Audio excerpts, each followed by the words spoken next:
Super Supportive by Sleyca. Chapter 227, Here to There, Part 7. Moving hundreds of people was easier with magic involved, but it was still a process with its share of mishaps.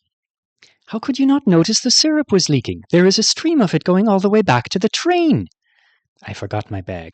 Hold still, I'm trying to count you all, but I only have 2 eyes. Where's your brother? She forgot her egg collection. Where's my right sandal? Has anyone seen a sandal? Oju fell on the steps. He was busy complaining about the roof lines. Oju! Don't worry, the avowed caught him. And so it went. What had started as an ordinary unloading of people and luggage turned into Alden running back and forth across the station so many times that it started to be funny. There was always one more errand, and sometimes on the way to complete it, he needed to stop a man with firm opinions about roofing from tumbling down the stairs. Surely this is the final trip. After several minutes of searching, he'd found a child's missing bag beneath a table at the stall that held the used tablets. He straightened with the satchel and looked around the station for any stragglers. It was an open space, and Liter Ziss's paint made it easy to identify participants in the here to there. But Alden spotted no coral marks on the faces he could see, and among the backs turned to him, there was only one that he recognized. What's she doing there? Riada Bess's sage-colored night uniform made her stand out. So did her hair, which had followed its own ambitions and begun to escape the frizz around her head. Alden jogged toward her to see if she needed help. She was standing on one of the poems embedded in the floor. The pale beige words were a sharp contrast to the dark brown that surrounded them, and with some help from his flashcard translations he could read them as he approached. A line about an animal called a tchispa caught his eye, but Riada's gaze was turned upward while she watched the stories playing out high above them. The swirling sand painted images of a trio of wizards who were making a spring bubble up from the ground. He stopped just before he reached her, realizing something. Riada was alone. She was more alone than he'd seen her since they left Rapport 1 this morning, perfectly positioned for someone to have a quiet word with her. Their departure had been delayed so many times already. A few more minutes wouldn't matter if someone did want to have that quiet word. Happy to have identified this opportunity before he ruined it, he reversed course and headed for one of the exits. Stuart, Riada's the last person left in the station. She's distracted by the ceiling. In case that wasn't a clear enough suggestion, he added, maybe Amban should come and tell her that it's time to go. Was it odd to be so hopeful for the sake of a girl who'd flown paper flyers with him, and another who'd shown him the tattoo she'd gotten with the squad mates she'd faced chaos with? Those weren't deep connections. If he disappeared right now, back to Earth, never to return, he doubted either of them would think of him again, unless they happened to run across a basket full of bananas. I'd wonder about how they were doing a lot more often. When he studied his spellbook every time he heard about a successful demon slaughter at Matadero after his next affixation, as he left the station he looked around until he found Stuart standing below one of the golden flags that decorated the haulers. The vehicles had been provided by a wizard who'd met them when the train first arrived and welcomed all of the ordinary class members. It had been a warm ceremony, but much briefer than the one that had set them off on their travels this morning. Stuart saw Alden at the same time and lifted a hand. I guess he'd make it hard for them not all to forget me right away. If nothing else, there was a Rievit flapping around the sibling hold with Alden's name, so the other members of the Art family would have to think of him a little, even if they were just thinking how relieved they were that he'd stopped being a confusing interloper. Alden delivered the satchel to its owner, made his way back to Stuart slowly, trying to give everyone who saw him one last chance to say, "Oh dear, I can't find my—" But nobody did. The sun was about to dip behind the irregular swoops of the white rooftops lining the street. Alden imagined they must look like tumbled piles of pillows from above. All around, people had stepped onto second and third floor balconies to watch what had happened with the here to there. It wasn't much longer before the cheering and cries of welcome from those watchers told Alden that they were finally underway again. He joined Stuart and Bethe, and they were soon walking at the back of a procession that felt more like Alden's original vision of an Earth-style parade than everything else they'd done today.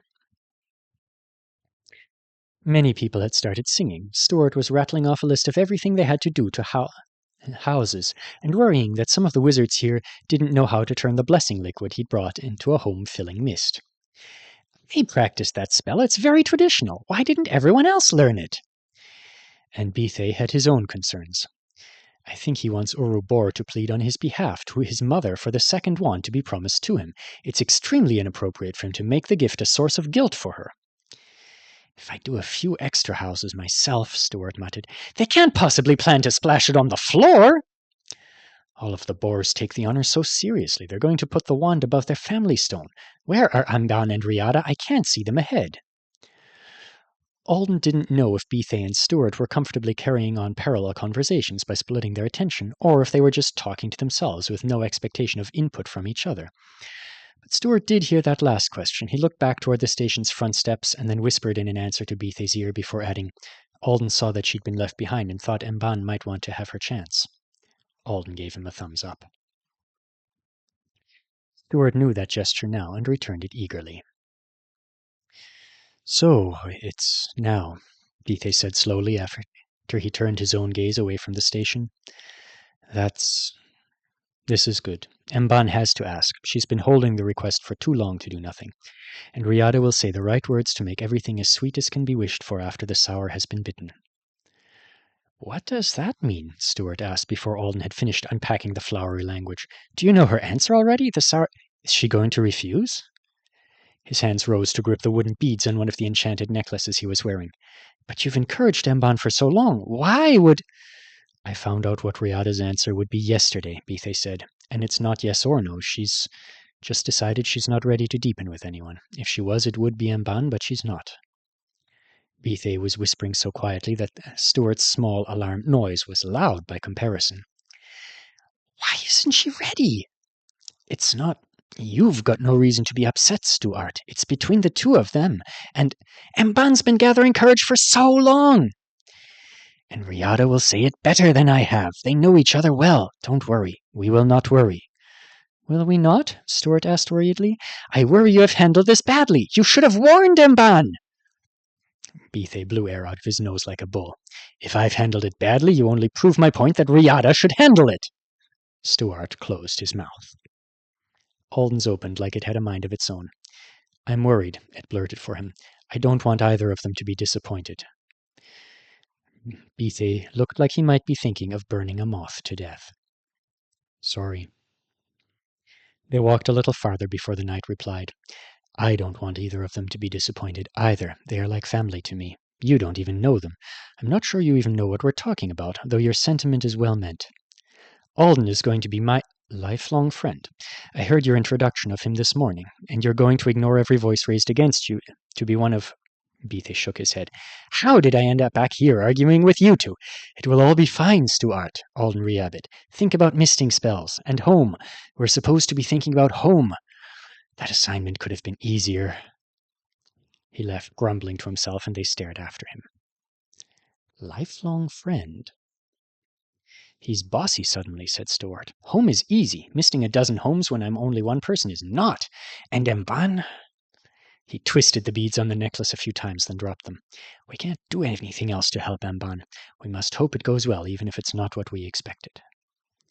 There was a young girl with a blue pet rabbit watching from a balcony to their left. The animal stood on the railing, spreading its wings. Over the snapping of the flags, the calls of locals and newcomers exchanging phrases rose aloud. Where have you come from? Where do you go? There are houses here where no hearth fires have burned for many nights. We have brought wood. Maybe those houses are for us. Maybe the fires will burn again.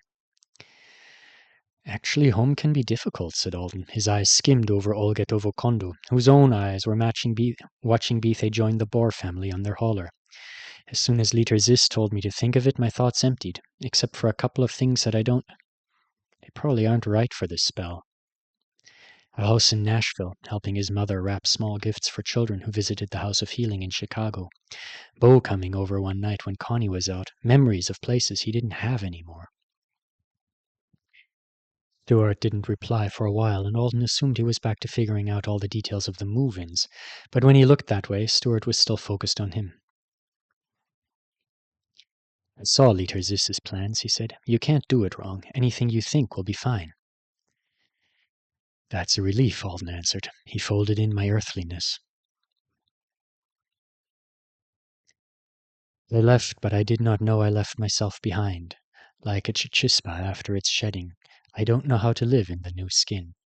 I pressed my soft belly to once familiar stones, asking, why do these not fit me? How far must I run to find myself again?